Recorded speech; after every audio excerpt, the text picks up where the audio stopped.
All money is not created equally. That's always true, but it becomes even more important in retirement when you need your money to work for you. That's where a bucket plan comes into play because we understand that not all of your money has the same job. What I find is that most people, they tend to have their money lumped into buckets. I've actually done a video about this before. They have cash in the bank that's just very short term and readily accessible to them. And then they have their investments, and they view their investments all as the same thing, one lump of money that's for somewhere far off in the future. That's not a great plan while you're working. It becomes a downright terrible plan when you retire. What if you owned a business? Let's pretend that you own a pizza shop, and let's say that you have 10 employees at your pizza shop. Here's the thing. They all work at the front counter. They all just stand up there, all 10 employees.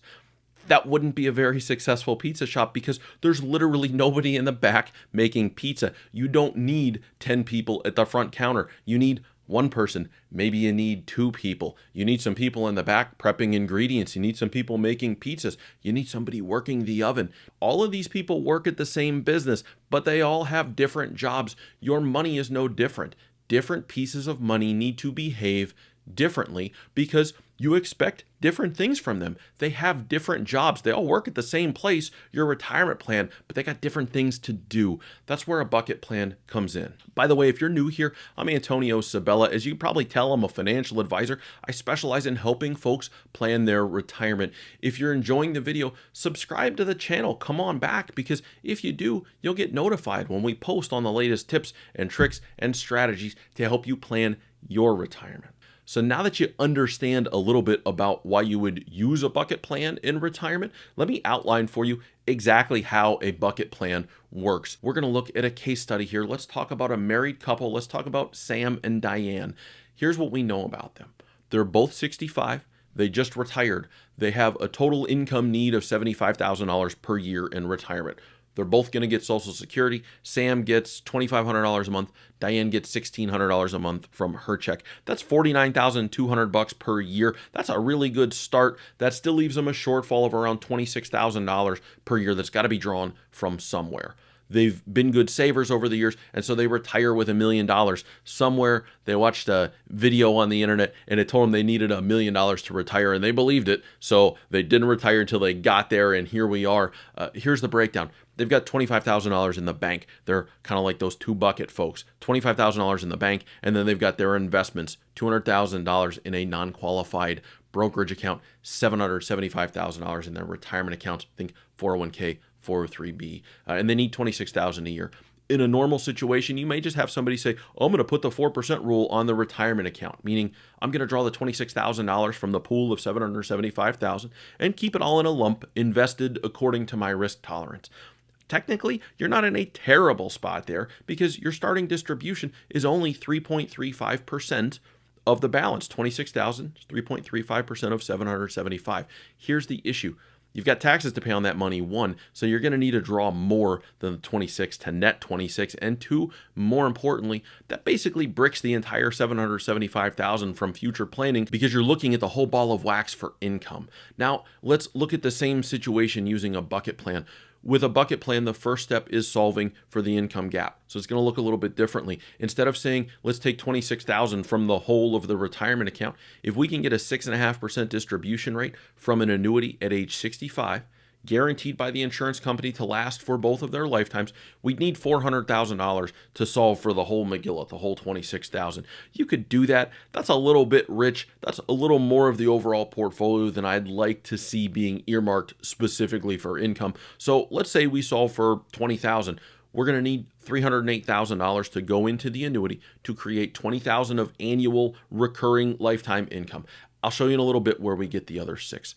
So for now, we've moved $308,000 out of the retirement account to fund the annuity.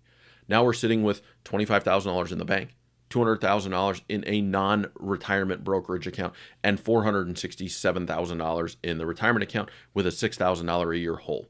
Bucket number one money is your now money. Money that you can get to at the drop of the hat, money that you know will be there. You don't have to worry about it fluctuating. It's not market driven. You don't have to worry about what happens in the stock market with this money, and you don't have to pay penalties to get it. Here, think bank accounts, money markets, maybe short-term CDs, something along those lines.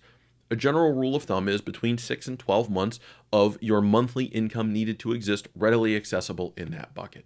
Now, in this case, 12 months of expenses is 75,000. We already know that. We also know that we don't really need that much here because we know that you can't get fired from Social Security, and the annuity income is going to keep coming as long as one of you is upright. So bucket one has really become a comfort level thing. It's emergency fund type of money at this point in this case because you don't need it to do something else.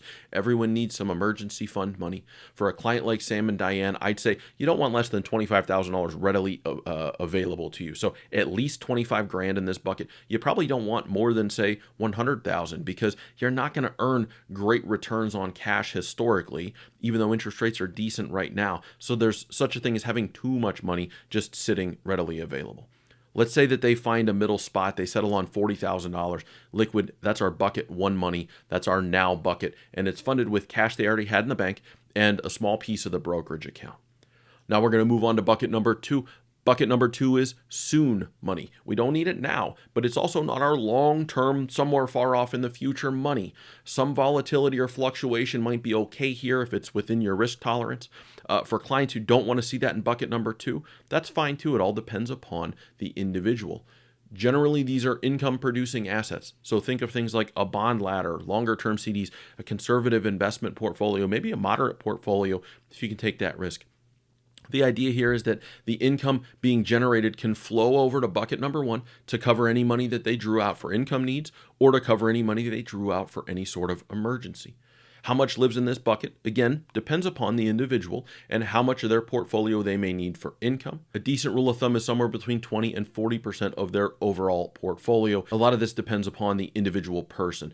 In this case, let's say that Sam and Diane elect $250,000 as their bucket two money. The income being generated from this bucket with even a 5% return is going to be well in excess of that $6,000 that they need.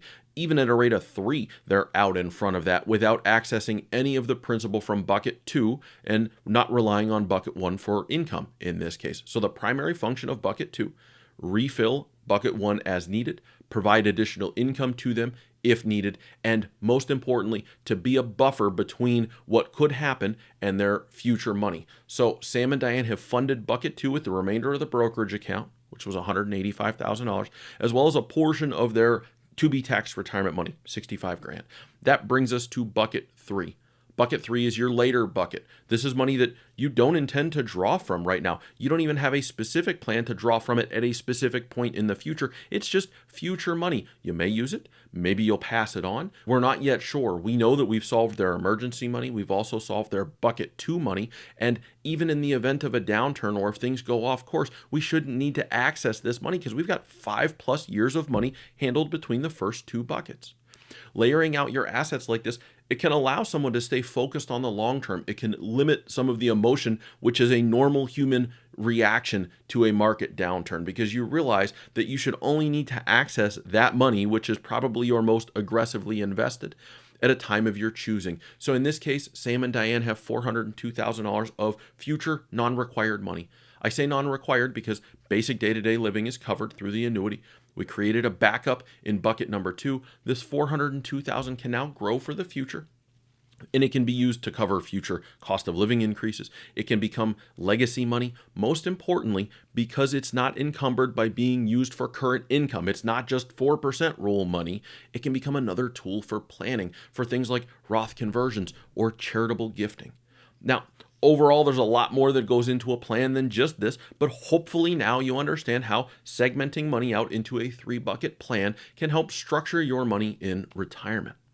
Don't have 10 workers all at the front counter of your pizza shop in retirement. Different money gets different jobs. While you're planning your retirement on the internet, I got another good one for you. Mosey on over to this gem right here and keep on learning. I'll see you on the other side.